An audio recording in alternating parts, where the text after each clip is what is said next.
بقينا في زمن بقى فيه كل حاجة بتتقال.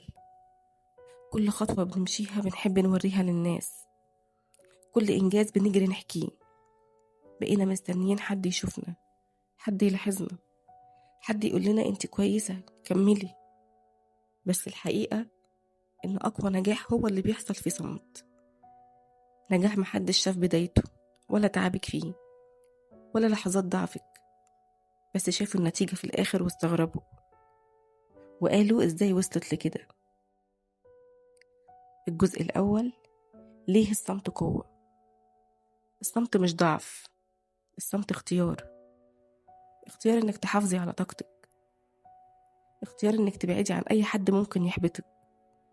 مش كل الناس هتفهمك، مش كل الناس هتدعمك، وفي ناس مش هتحب تشوفك بتتطوري اصلا. عشان كده لما تشتغلي على نفسك في هدوء بتحمي نفسك وبتحمي حلمك. مش كل حاجة لازم تتقال، وفي حاجات لما بتتقال بدري بتبوظ. الجزء التاني: أخطاء بنقع فيها. من أكبر الأخطاء إننا بنتكلم كتير وبنشتغل قليل. نحكي خططنا وبنحكي أهدافنا، نحكي كل حاجة وبعدين مفيش تنفيذ.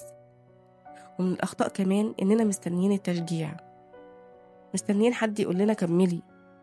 طب لو محدش قال هتقفي؟ لازم تتعلمي تمشي لوحدك وتشجعي نفسك بنفسك. ومن الأخطاء المقارنة، تبصي لغيرك وتحسي إنك متأخرة، بس الحقيقة كل واحدة وليها وقتها. الجزء الثالث: إزاي تبدأي فعلا. ابدأي صغيرة عادي، ابدأي صغيرة ماديا نفسيا، وبلاش تضغطي على نفسك. اقري كل يوم حتى لو 5 دقايق، طوري مهارة بسيطة، اعملي حاجة تخليكي أحسن من امبارح حتى لو بنسبة 1%. اهتمي بنفسك، بشكلك، بطاقتك، بطريقتك في الكلام. قللي كلام وزودي أفعال. اعملي لنفسك روتين هادي حتى لو بسيط. المهم الاستمرار. الاستمرار أهم من الكمال. مش لازم تبقي مثالية، بس لازم تبقي مستمرة.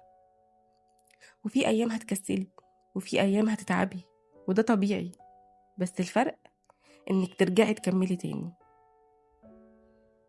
الجزء الرابع: أصعب مرحلة لما تشتغلي ومفيش نتيجة، تحسي إن مفيش حاجة بتتغير، إن تعبك بيروح على الفاضي. بس الحقيقة إن التغيير بيحصل بس بهدوء.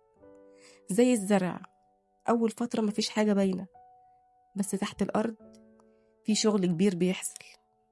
وانت كمان كده، كل يوم تعب، كل يوم محاولة، كل مرة بتقاومي فيها نفسك بتفرق، حتى لو مش شايفة ده دلوقتي.